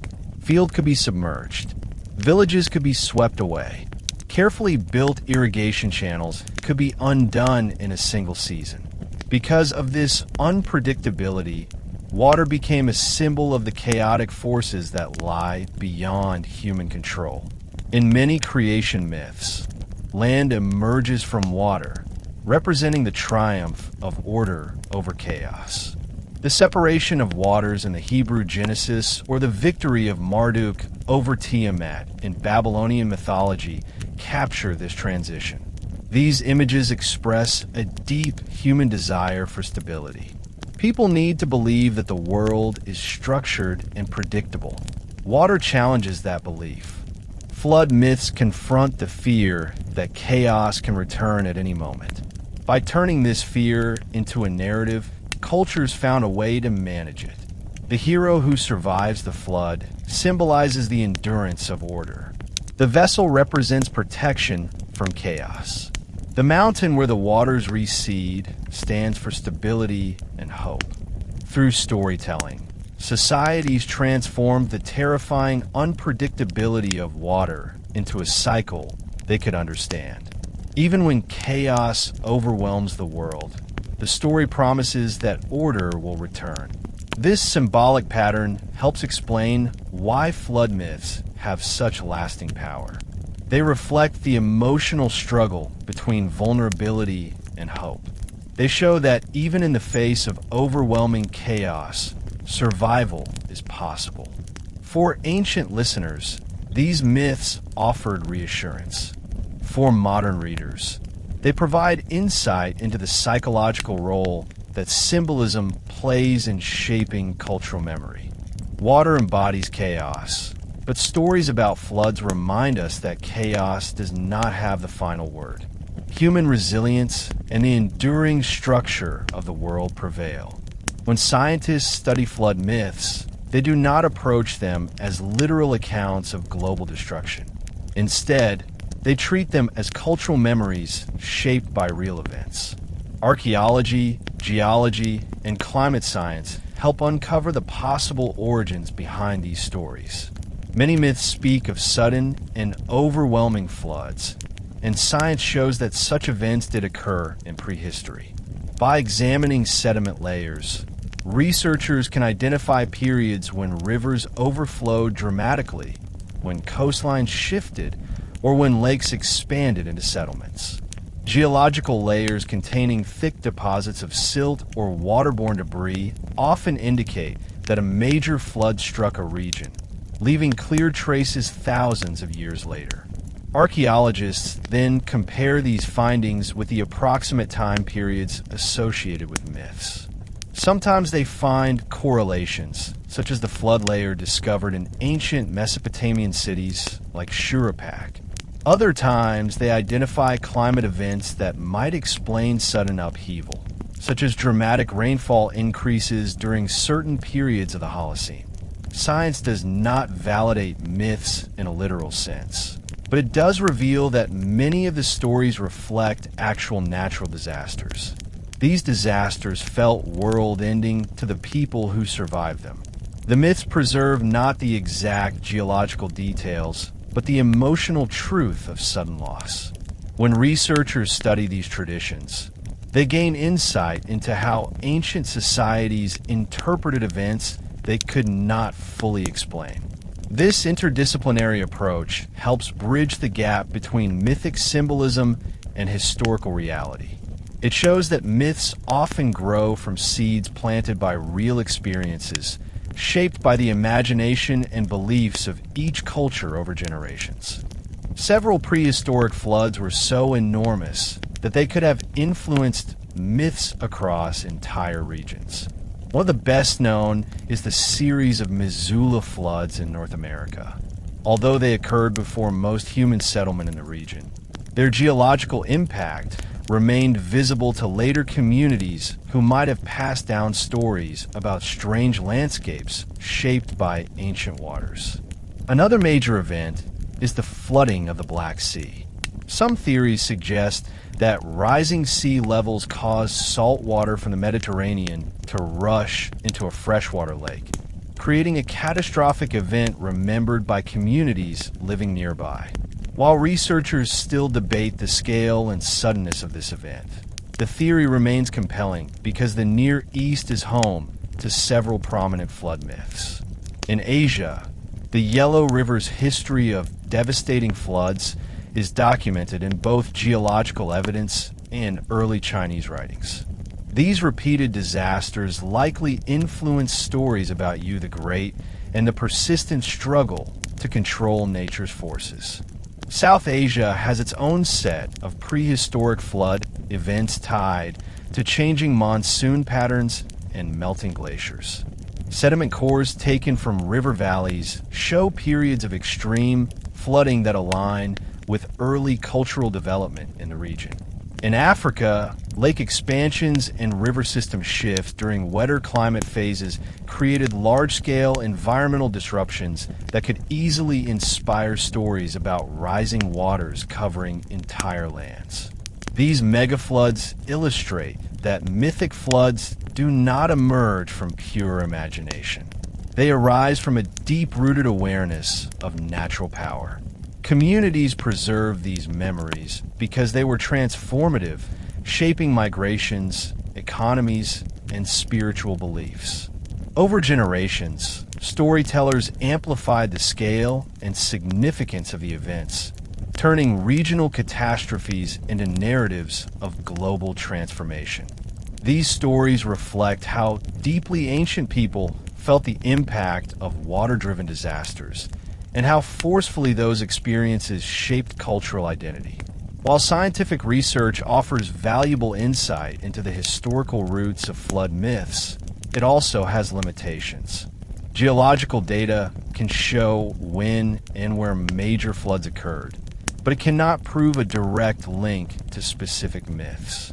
Oral traditions evolve over long periods, and the stories may combine details from several different events. Additionally, myths are shaped not just by observation, but by cultural beliefs, moral values, and spiritual worldviews. Even if a geological event matches the approximate time period of a myth, the narrative may have been reshaped many times before it was recorded. This makes it difficult to pinpoint a single historical cause.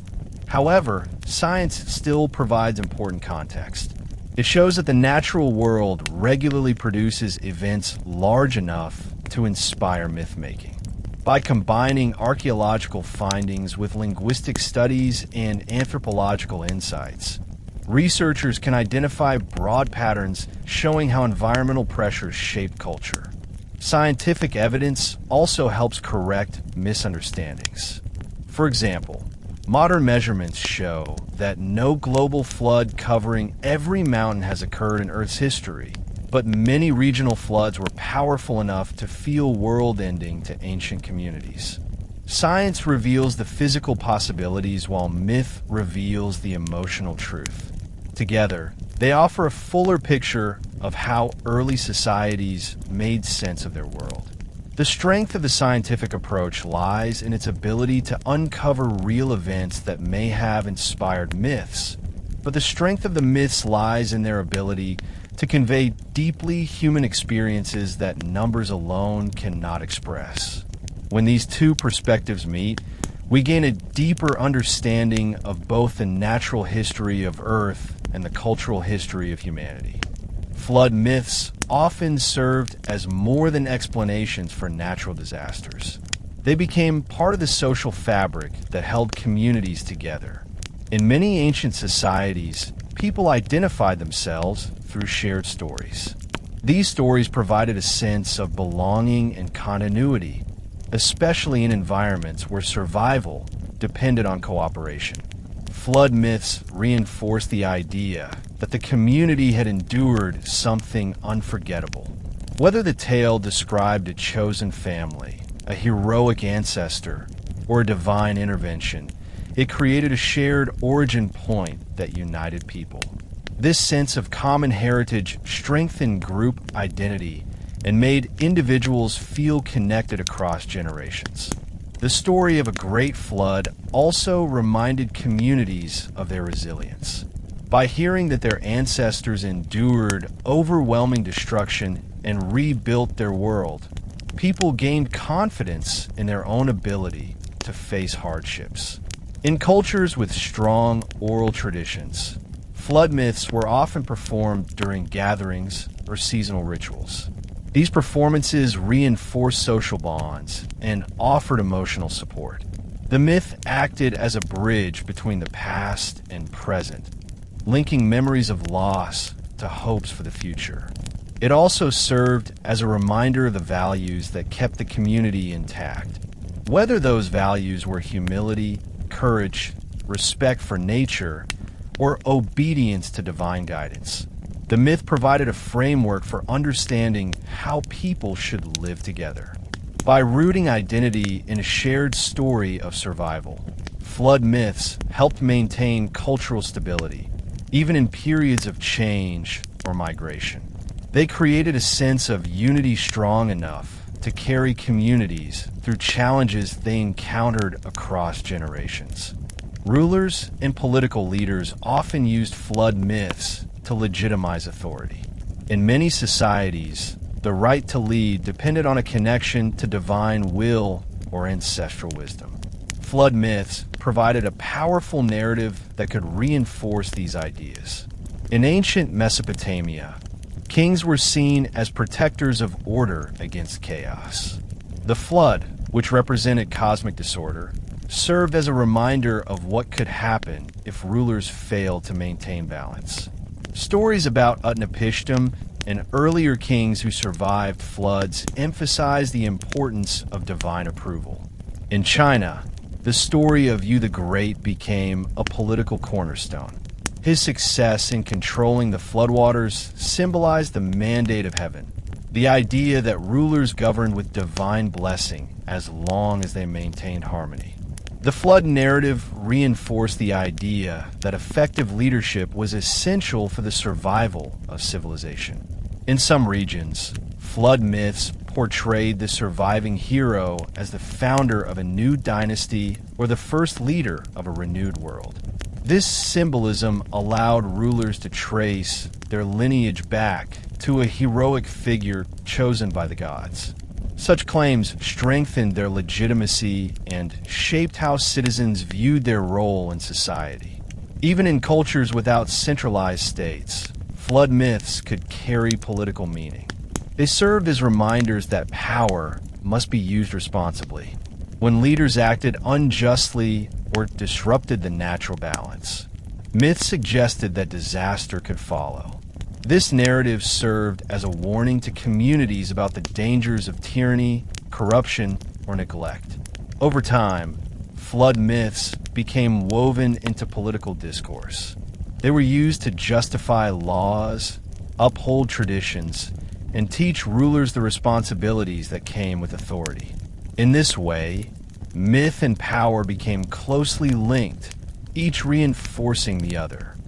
Flood myths were not just stories told for entertainment.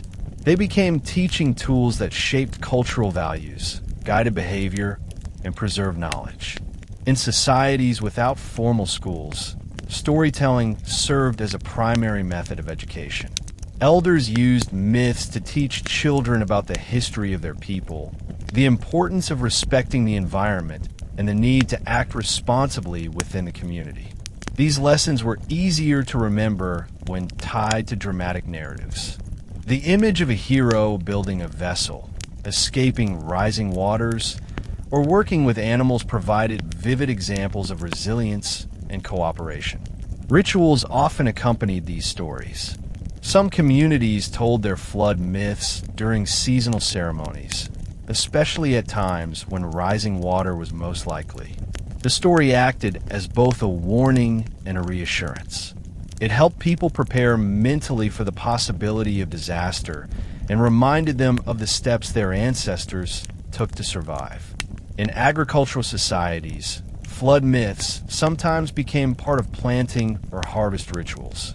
They connected the cycle of crops with the cycle of destruction and renewal described in the myth.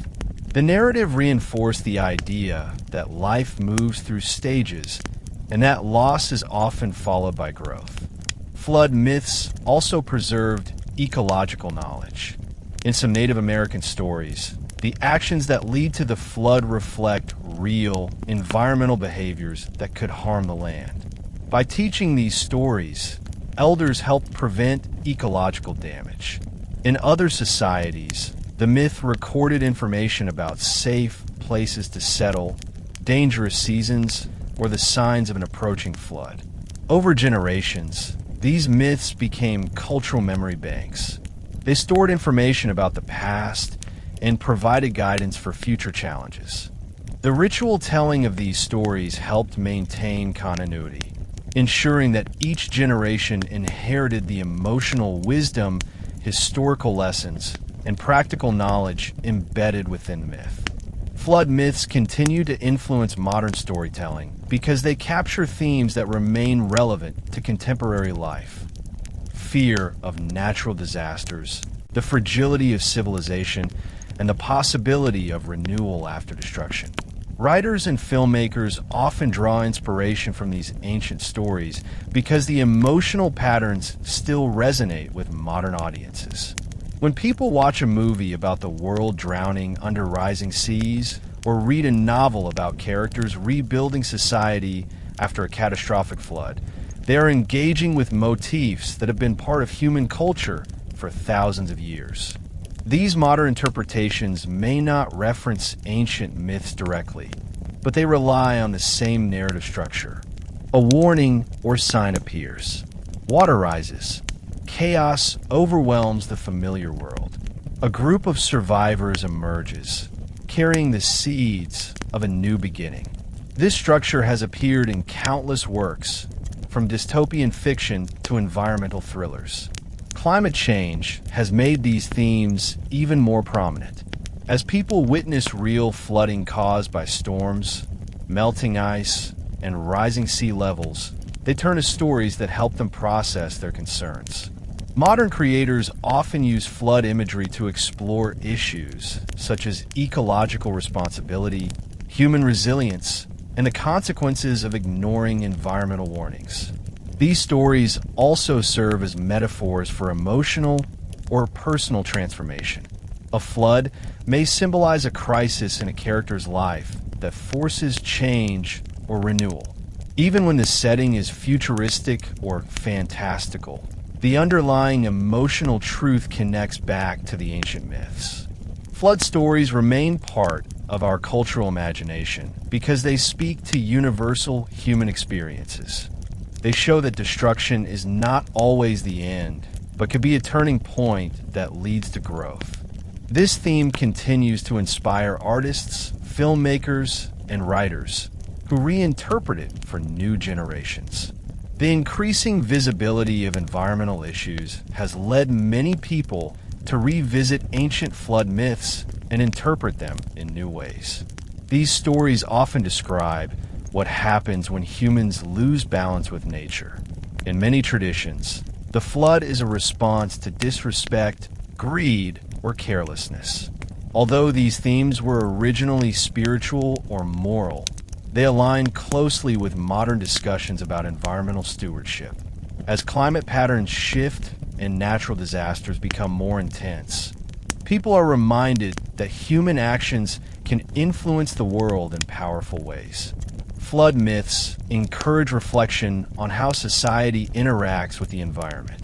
When ancient storytellers described water rising due to cosmic imbalance or divine anger, they were expressing concerns that their communities were not living in harmony with their surroundings. Today, those same concerns appear in debates about pollution, deforestation, greenhouse gas emissions, and unsustainable development. Modern individuals may read flood myths and see them as warnings rather than historical memories. They highlight the idea that nature responds to imbalance. Even though ancient myths were not meant to explain modern climate science, they still carry insights about responsibility and the long-term consequences of human behavior. Environmental movements sometimes use symbolic imagery from flood myths to communicate urgency. Artistic installations, advocacy campaigns, and educational programs refer to rising waters as metaphors for the challenges the planet faces. People relate to these images because they're deeply embedded in cultural memory. The connection between myth and modern awareness shows the lasting relevance of ancient stories. They remind us that humanity has always recognized the need for balance, even if the language for describing it has changed. Flood myths offer not only cautionary tales, but also inspiration for restoring harmony with the natural world. Beyond entertainment and environmentalism, flood myths continue to shape modern philosophical and psychological thought. Many scholars view these narratives as reflections of the human condition, expressing the perpetual tension between order and chaos. Psychologists often interpret the flood as a metaphor for emotional overwhelm. Just as rising water destroys the physical world in the myth, emotional challenges can sometimes feel overpowering, leaving individuals uncertain about how to rebuild their lives. In this context, the survivor figure becomes a symbol of inner strength. The vessel represents coping mechanisms, and the receding waters represent healing. This symbolic reading allows people to relate ancient myths to their personal experiences. Philosophers also examine flood myths through the lens of existential inquiry. These stories raise questions about the purpose of hardship, the meaning of destruction, and the possibility of renewal. When civilizations create stories where the world ends and begins again, they express a belief that life moves through cycles. This idea appears in modern philosophical discussions about resilience, adaptation, and the nature of progress. Flood myths also influence modern ideas about collective responsibility. When communities in the myths cause their own destruction through moral failure or disregard for nature, it invites reflection on how societies today face the consequences of their choices. The idea that destruction can lead to growth encourages people to think about crises as opportunities for transformation. In education, psychology, philosophy, and even political thought, flood myths continue to appear as examples of how humans cope with change. They serve as reminders that chaos has always been part of life, and that rebuilding is a central part of the human story. Ancient myths continue to shape modern understanding because they address fundamental questions about survival, identity, responsibility, and renewal. Their enduring influence shows how powerful these narratives remain in shaping the way we think about our world and our place in it. Flood myths endure because they tap into emotional experiences that are nearly universal. Across cultures, people have always lived near rivers, lakes, and coastlines where water provides essential resources but also presents constant risk. When a flood strikes, it reshapes the physical landscape, but also leaves an imprint on the collective memory of the people who survive it. These memories do not fade easily. Trauma, loss, and sudden change can be passed down through generations in the form of stories, rituals, and warnings. Even long after the original event has faded from physical evidence, its emotional impact remains alive in cultural narratives.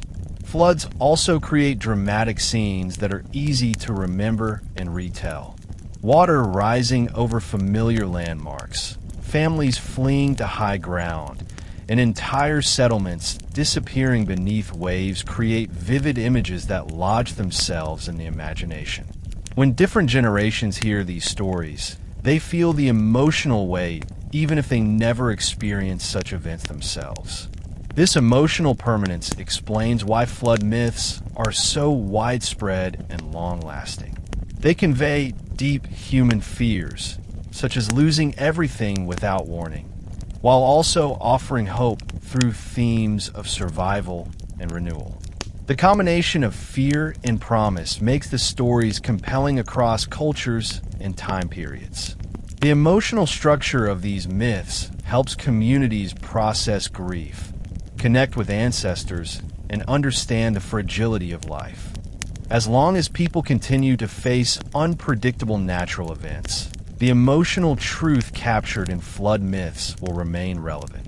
Their power lies not only in what they describe, but in how they help listeners confront fear and imagine the possibility of rebuilding. Flood myths survive because cultures value the act of storytelling.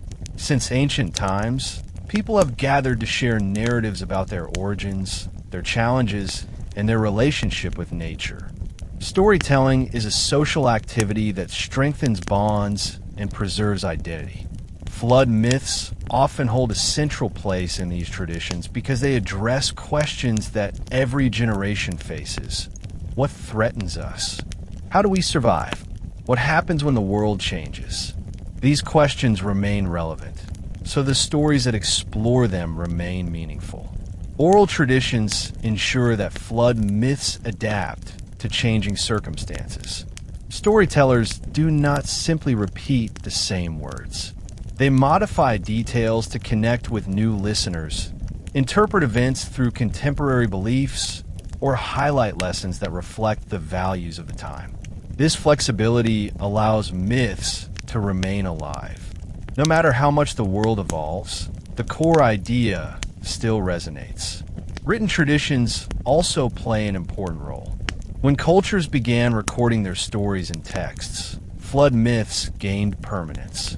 The Epic of Gilgamesh, the Bible, Greek mythology, and Hindu scriptures helped preserve specific versions that later became foundations for broader cultural identities.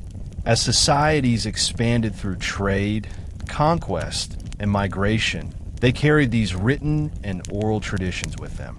Flood myths spread far beyond their places of origin, appearing in new languages, belief systems, and artistic expressions. The adaptability of these stories allowed them to integrate into different cultural settings without losing their core message.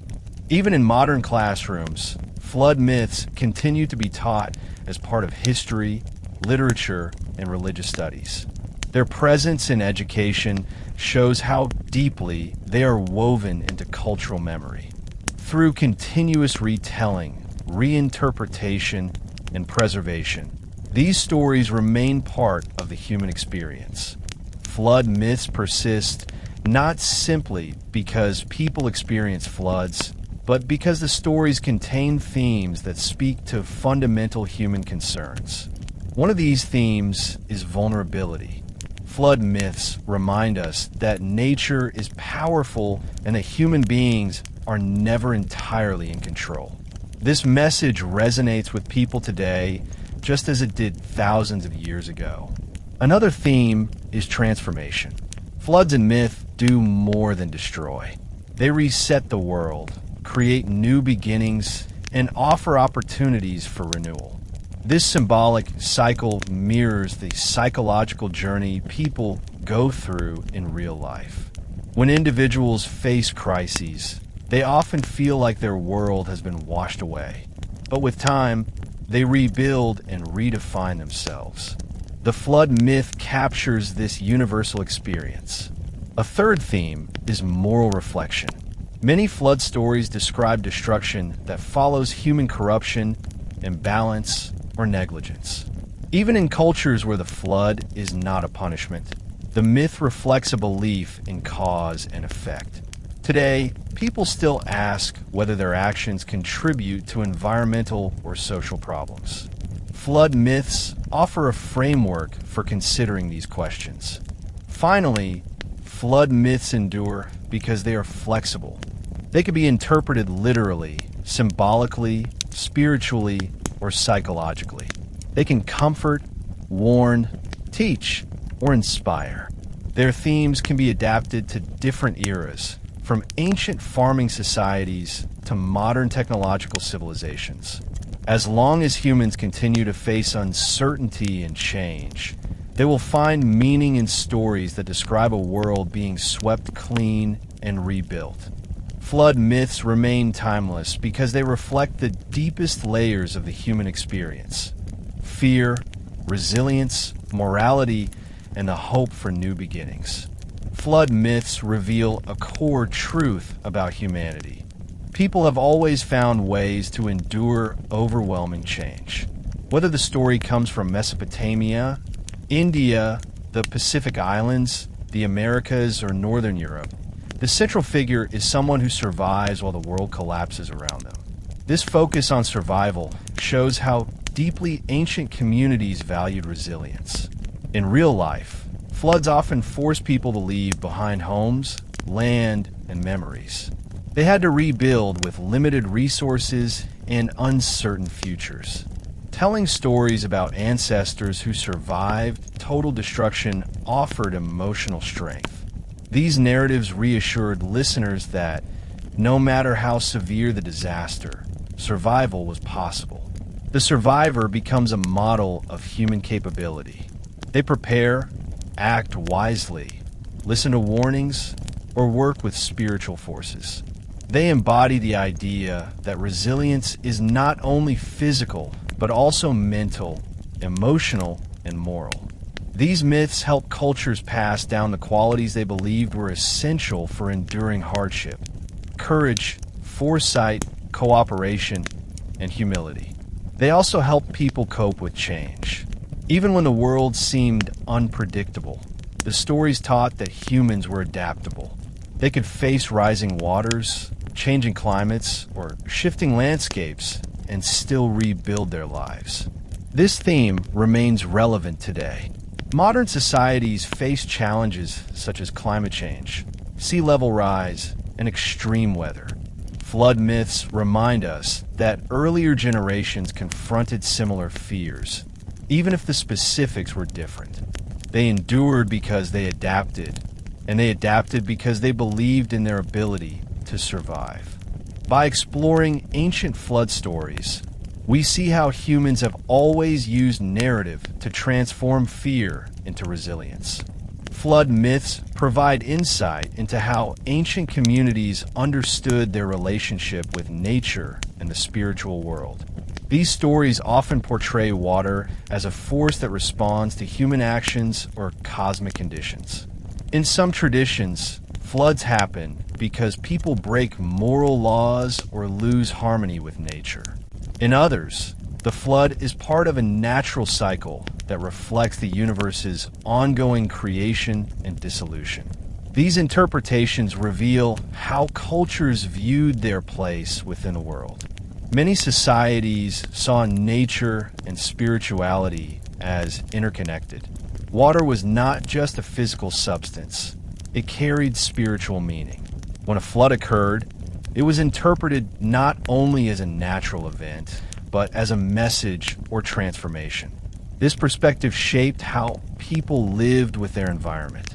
They believed that maintaining balance through rituals, respect for natural cycles, or community behavior helped ensure stability. Flood myths also reveal how societies imagined divine power. In Mesopotamia, the gods are unpredictable and emotional. In the Bible, the flood reflects divine justice. In Hindu tradition, Vishnu guides humanity through cycles of destruction and renewal. In Native American stories, animals and spiritual beings work with humans to recreate the world. These variations show how different cultures interpreted the sacred, yet all share a belief that the world is alive with meaning. The flood becomes a moment when that meaning becomes visible. It reveals the fragility of life, but also the connection between humanity, nature, and the divine. Modern readers may not interpret floods through the same spiritual lens, but these myths still help us understand how earlier people saw the world. They remind us that human life has always been shaped by forces beyond individual control, and that cultures have long sought to make sense of those forces through stories. Flood myths continue to influence how people think about history, nature, and human identity. These stories are not simply relics of ancient imagination. They preserve memories of real events, encoded in symbolic language. Even when the stories exaggerate or shift details, they offer insight into the experiences of early communities. They reveal how people adapted to environmental challenges, how they organized their societies, and how they interpreted the world around them. Studying flood myths helps researchers identify patterns in climate history, migration, and cultural exchange. These stories act as bridges between disciplines, linking archaeology, geology, anthropology, religion, and literature. Through them, we see how human memory combines observation with symbolism. Flood myths also shape how modern societies respond to crisis. They teach that destruction is not the end. It is a turning point. This message appears repeatedly in global storytelling because it reflects a deep psychological truth. People are capable of starting over, even after overwhelming loss. Whether the myth focuses on a single hero, a chosen family, or an entire community, the theme is the same. Rebuilding is possible. This legacy continues to resonate today as the world faces new environmental challenges. Rising seas, melting ice, and powerful storms create conditions that echo the concerns of ancient peoples. By studying their stories, we gain insight into how they navigated uncertainty and found meaning in change. Flood myths remind us that humanity has always confronted the unpredictable forces of nature. They show that storytelling is not only a way to explain the world, but also a way to survive it. Through myth, people preserve knowledge, strengthen community bonds, and pass down hope. Their legacy lives on in modern imagination, reminding us that we belong to a long tradition of humans who faced great challenges and found the strength to rebuild. Today we explored a sweeping story that stretches across continents and thousands of years. We listened to the voices of ancient civilizations, each remembering a moment when water changed everything. From Noah to Utnapishtim, from Manu to the heroes of the Americas and Oceania, we saw how flood myths preserved the fear, courage, and wisdom of people who lived through unimaginable change. We learned how geography shaped belief, how climate shaped memory, and how storytelling helped humanity survive trauma long before science existed. The moral of this history is simple but powerful. No matter how overwhelming the world becomes, people have always found a way to adapt, rebuild, and move forward. Flood myths remind us that destruction is never the final chapter. Renewal follows, hope follows, and human resilience continues. If this journey opened your eyes to the ancient stories hidden beneath our world, I invite you to return to History Teller YT for more. Every story we explore brings us closer to understanding who we are, where we came from, and how the past still shapes our future. Subscribe, stay curious, and come back for the next chapter of history. The adventure never ends here.